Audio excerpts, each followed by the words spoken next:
Every chef in every kitchen is guilty of that. Microwaving your coffee because it's gone cold, because you're busy doing other things. Honestly, I was like, where did my coffee go? I'm sure I didn't drink it. I just found it, so that's the tea on that one. Guess who's back? Back again. It's Pat, and she's in a hat. Hey guys, welcome back to Pat's Way. We're back with another cooking video. Here we are in the kitchen. Excuse that cheeky introduction. Just trying to spice your life up a bit without the use of chili, because that burns. That burns a lot, and your taste buds will be gone. But anyways, I have nothing against chilies. Let's get on to this video, which is going to be very controversial, can I just say. Today we are making carbonara. Okay, what is the problem with carbonara? Italians, Romans, they have got their traditional way of making carbonara, which, if you want to know, because I'm not going to teach you how to make the traditional way of carbonara, because there are already 1,000 videos on the internet showing you exactly how to do that, and I'm not here to be that person that just puts out what's already on the internet, you know? We're here to innovate, we're here to create, you know? We're here to unleash our creativity. We are not here to follow tradition and be, there you go. In a traditional carbonara, what do they use? Let me tell you now. So they use eggs. Do they use the whole egg? Do they use just the yolk? Well, this is a very discussed question, especially in Rome, because they're so used to their tradition, you know, of using the whole egg, using the yolk and the white. However, chefs, modern chefs, they have said that they only want to use the yolk because that's where the pure richness comes from the egg. That's the best bit, you know, so they don't want to know about the whites anymore, and that's just the truth, okay? So, what do Italians traditionally put into their lovely hearty carbonara that they so adore and cherish, and they get very angry when people try to change carbonara, which I'm doing here today. So if you're a narrow-minded chef, or if you're an Italian that does not want to see anyone ruin their tradition, I'm sorry, but I'm not going to be ruining it. I'm just going to be putting my twist on it. So please, I would love for you to watch, but if you're going to be offended, please just click right off and maybe go watch my ravioli video if that's more versatile for you. Anyways, what are we talking about here? We're talking about the key ingredients in an original carbonara, which are eggs, pecorino, which is a type of cheese which is much like parmesan but yellower in colour, much stronger and richer. And actually I couldn't find this cheese, so I did opt for a different cheese, which I'll be telling you guys. Actually, why not tell you now? Why not tell you now? So I've opted for Grana Padano, which I've never used before, but it's stronger than parmesan, so I'm just going to mix those two together and create a mixture of cheeses. I may even add some mature cheese in, which Italians are like, oh, what? In carbonara?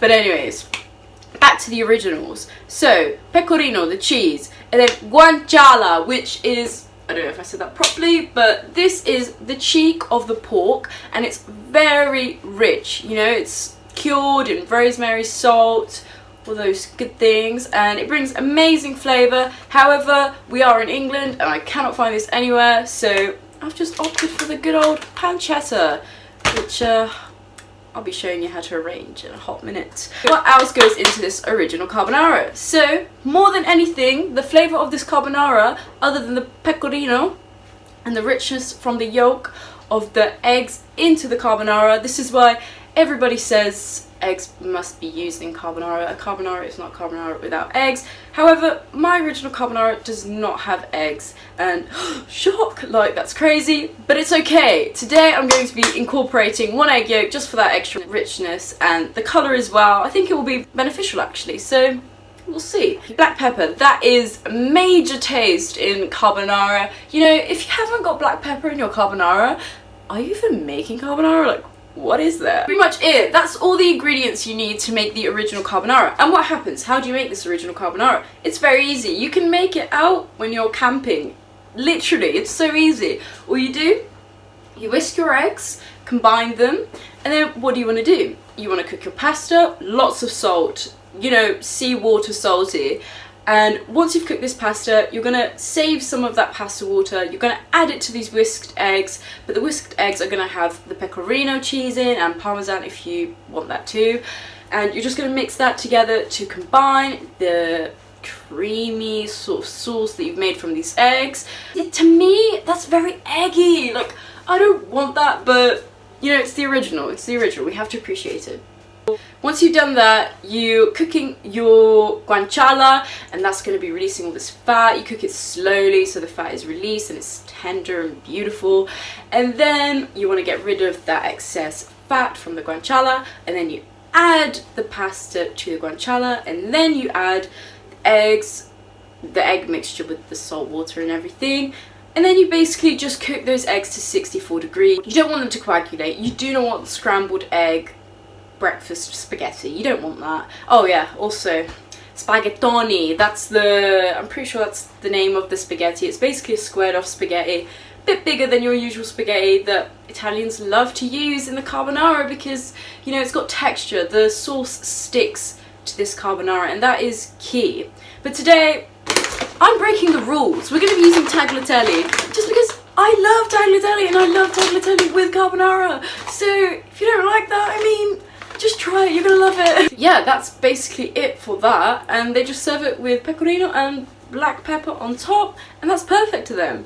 But for me, whole different story, and I'm gonna show you that whole different story right here, right now. Today, we're gonna innovate, and we're gonna overcome these stereotypes that you cannot change carbonara.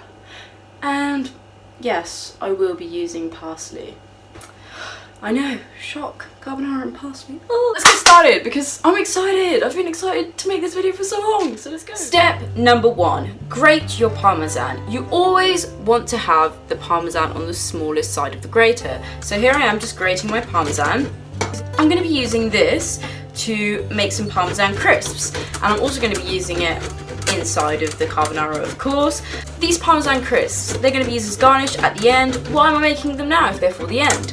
Well, you know, in a kitchen it's all about preparation, as I have said before, and these parmesan crisps need to cool down in order to be shaped and to go hard and to, you know, I'm going to be using them to build height on the plate. I need them to have structure. I don't want them to be soft and soggy, so I'm making them now so that I have them for later. Isn't that great? So what are we doing? Grabbing the parmesan and we're just spreading it.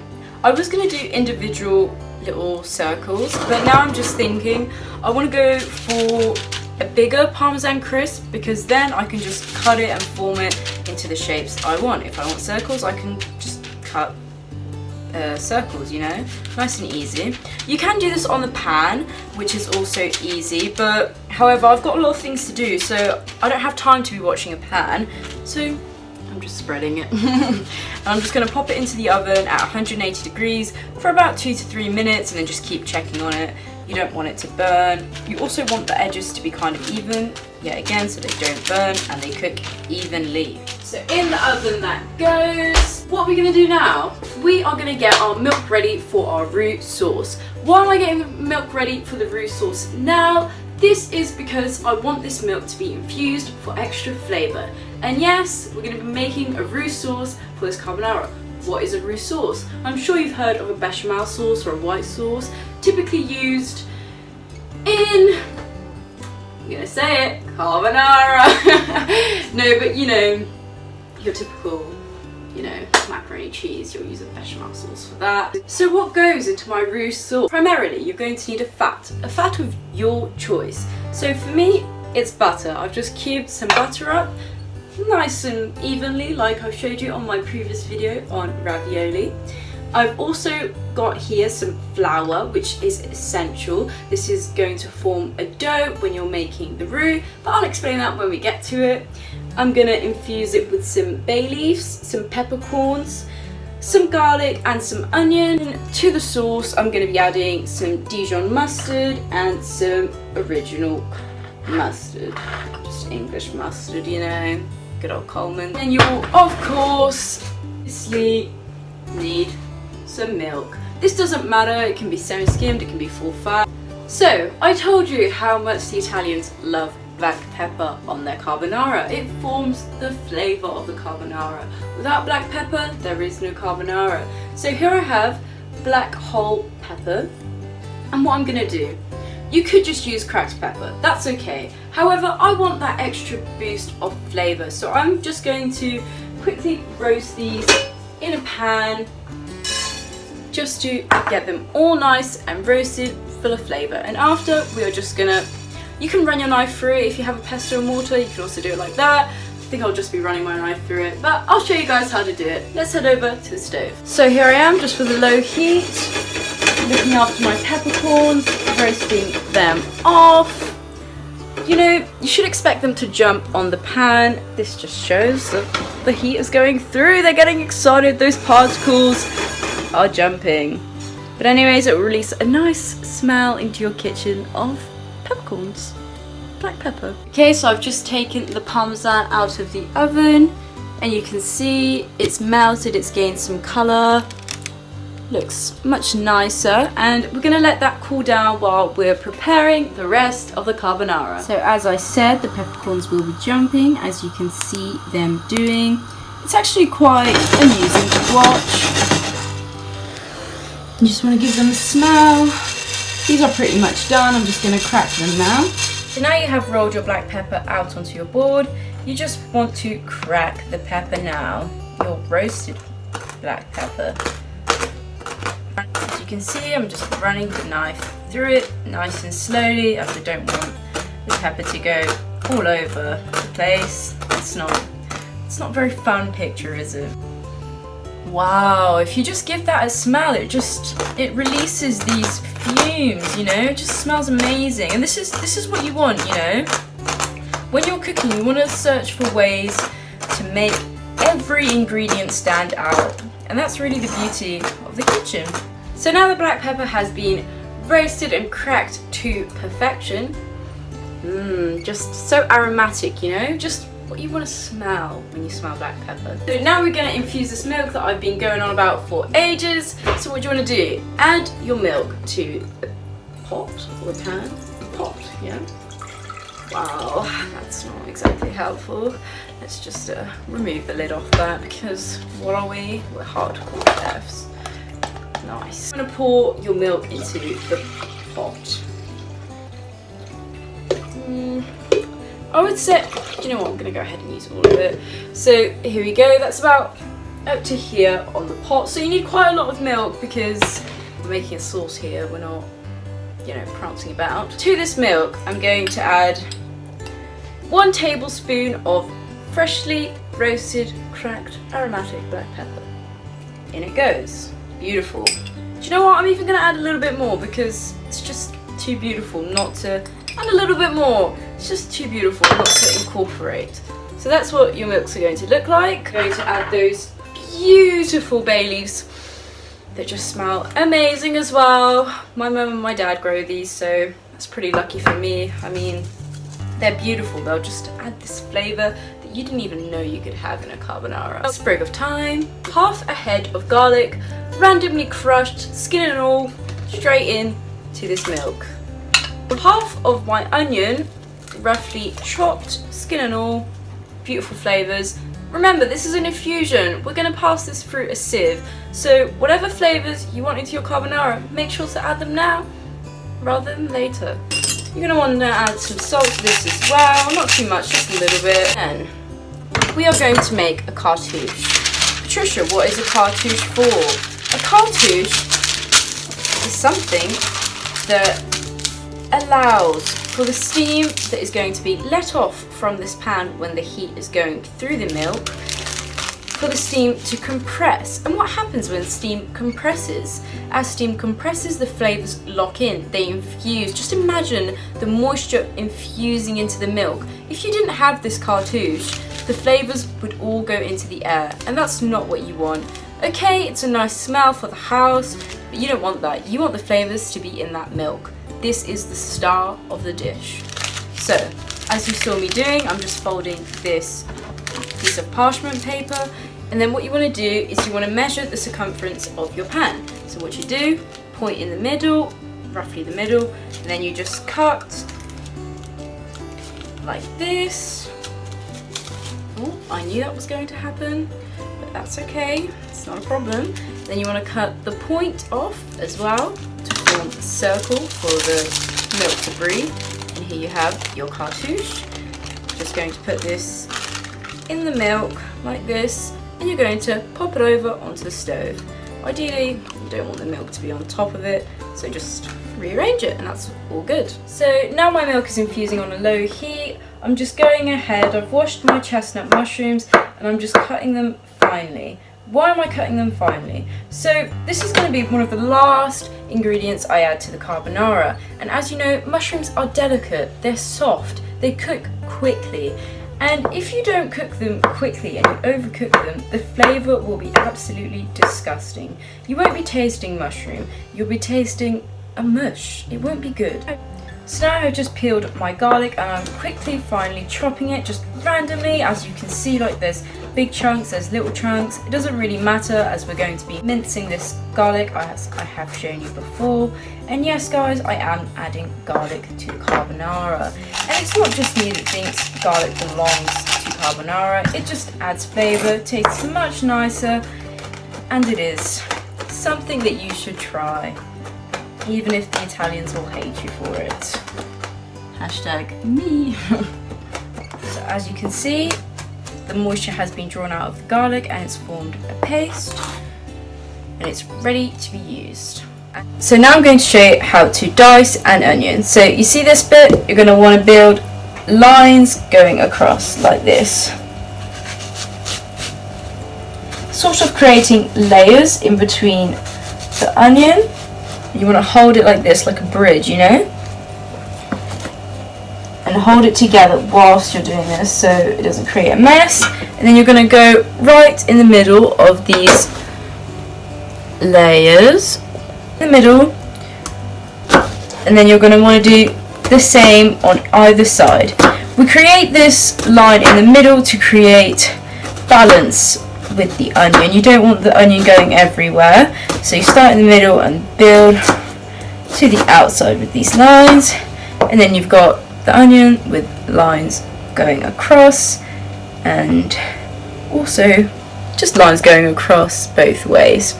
And then you're going to run your knife through these sort of checkering, you've just checkered the onion if you think about it. We're also going to be adding thyme to this carbonara, so we're just going to thyme off the stick. I've also shown you before. We can just run our knife through this. That's done, just set it aside. I also did talk to you guys about this cheese, the Grana Padano, which I've never had before. It's actually quite rich. It's very interesting. I've never actually had it, and it's very silicone-y. Interesting, whereas Parmesan is quite dry. Every day is a new day and every day is a new lesson and a new discovery, so we may as well try it out. I'm actually just going to try a bit. That's actually quite good. It's smoky. It's nice.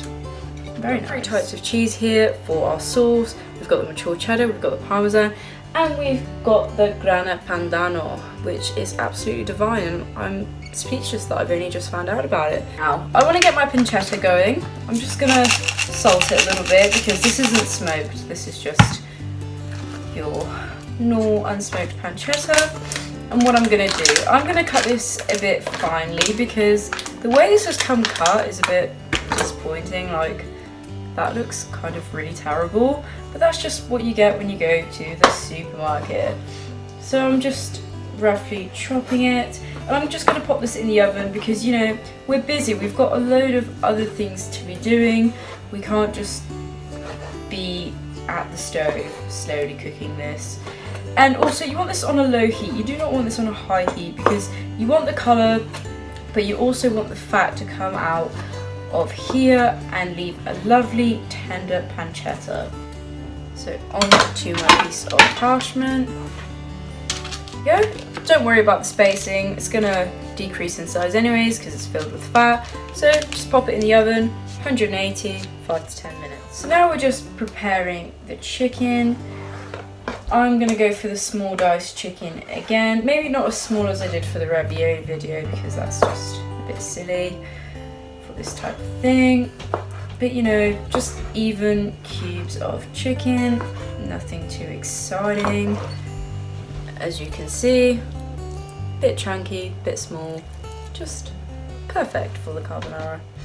That's nice and quickly cubed, so now I'm just going to go on ahead and season everything. Bit of olive oil, paprika, onion, oregano, garlic, thyme, black pepper, a nice mix. So now I've added the salt and the sugar to the chicken, and I did add a little bit more of olive oil, and it smells absolutely divine. And you know, you're not going to be used to this in carbonara. This is not what carbonara is about. However, this is my vision of carbonara, so you guys can see why I want to use parsley. However, am I just going to sprinkle parsley and call it using parsley?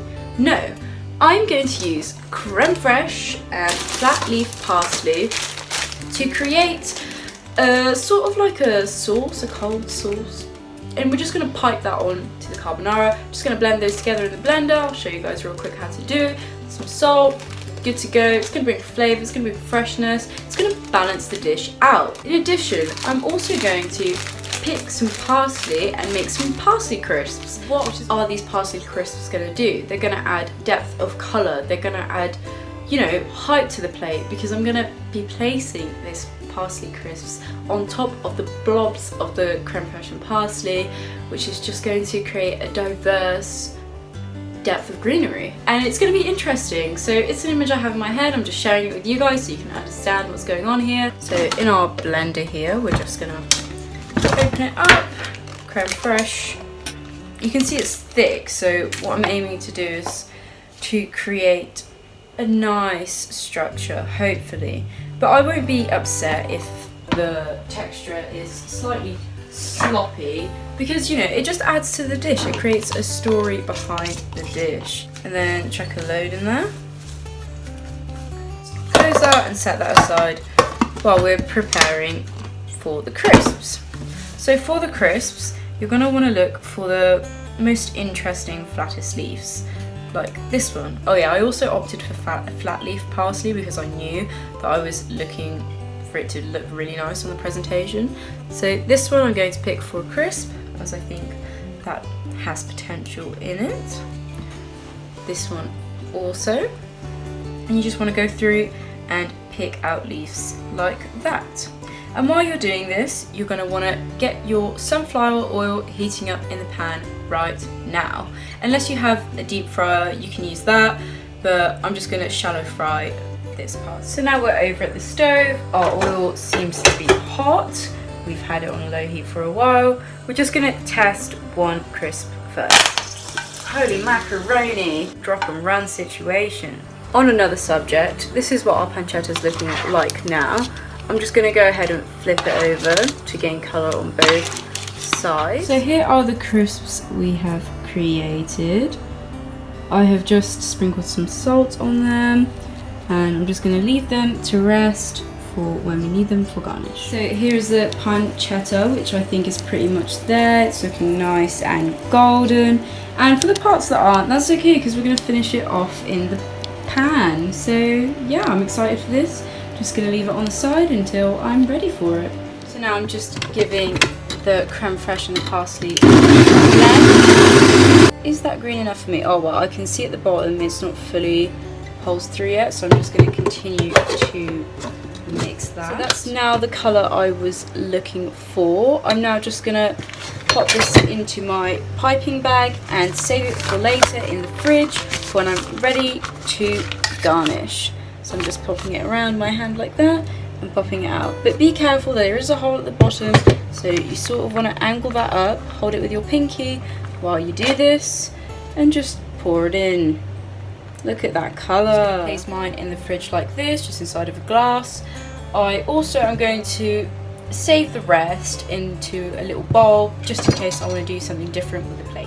So now we are getting ready to start our roux. What you want to do is you want to strain your milk before anything, as this is now ready. It's been here for a while. It's all infused, you can see. It smells absolutely amazing. So I'm just going to pick up my pot and put it through. Oh, a bit of a mess, but that's okay. We have a cloth. And as you can see, this is what you end up with at the end. This is all the flavours you've used for your milk, which is much better than not infusing your milk. You will smell it. You will see the colour change. It's amazing. So now my butter has melted. I'm adding the flour. Don't add too much flour just in case. You can turn the heat down if it's too intense for you, how quickly everything's going. But as you can see, I'm just incorporating the butter and the flour, and I'm just cooking that off. So once you've added all of the flour, you'll see you've formed a dough. Much like when you make choux pastry, you form a dough, you cook the flour. But here we're just cooking the flour so that we don't have that raw flour taste. And we're just going to cook this until we see a colour change. You can see a slightly pale colour here from where the flour is cooking. So you want to add some salt to this, as usually I would season my flour, but I just forgot. Everyone forgets things, you know, it's normal. But yes, you can see the flour is cooking away. The colour is becoming much less yellower. Just want to switch to a whisk. We are about to add the milk, and when you add the milk, you do not want any lumps, so you want to be ready. So you can bin this one off, and you can start adding the milk.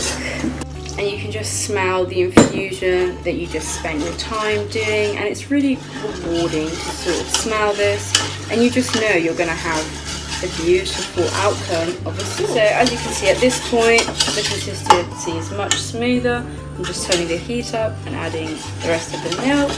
When the milk bubbles, it actually forms with the flour, which helps to thicken the sauce. This is why I sort of want a higher heat, so that I can see how thick the sauce can actually get before I add the rest of the liquid. Also guys, I did say I was going to add an egg, so I have gone ahead and whisked an egg yolk just for that extra richness.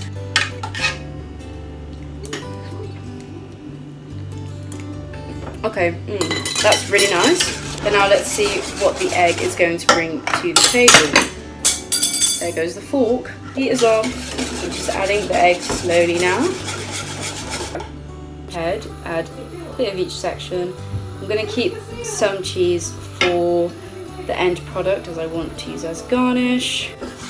I don't think it needs that extra heat. Like, I think it's just going to melt in. But if it does, we can just quickly place it on the heat.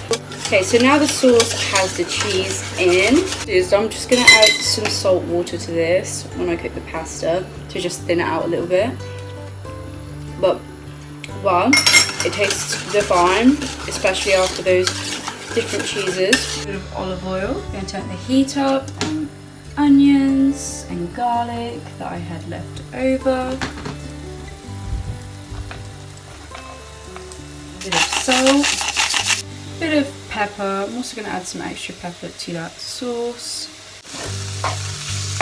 So as my chicken is just cooking away, I've got some hot water that's coming up to a boil for the pasta, tagliatelle.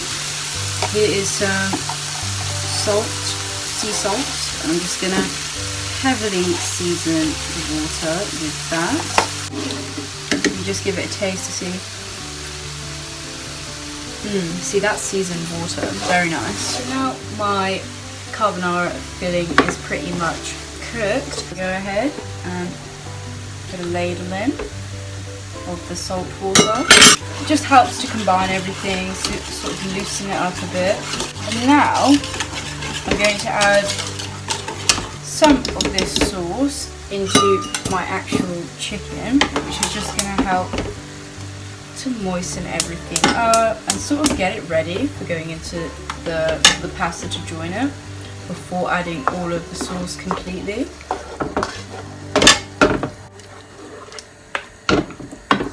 So I've just quickly gone ahead and cut out some shapes from my Parmesan crisps. I've done this using a knife and a spoon actually, because I didn't have the little cutters, which I need to invest in because those are definitely necessary.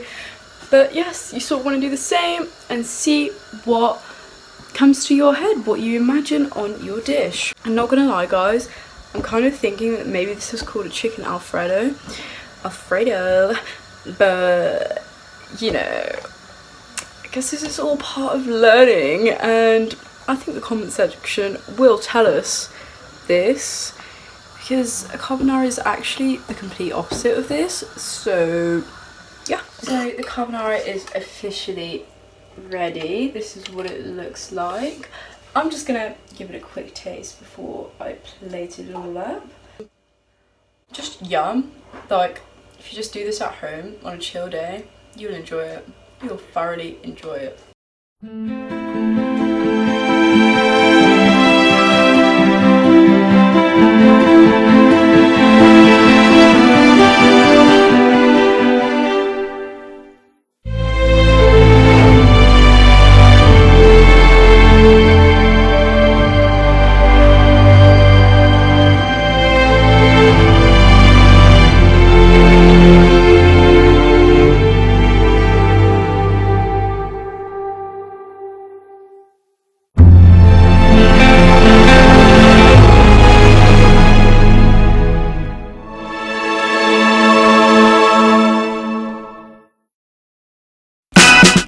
A quick huge thank you if you watched the whole video.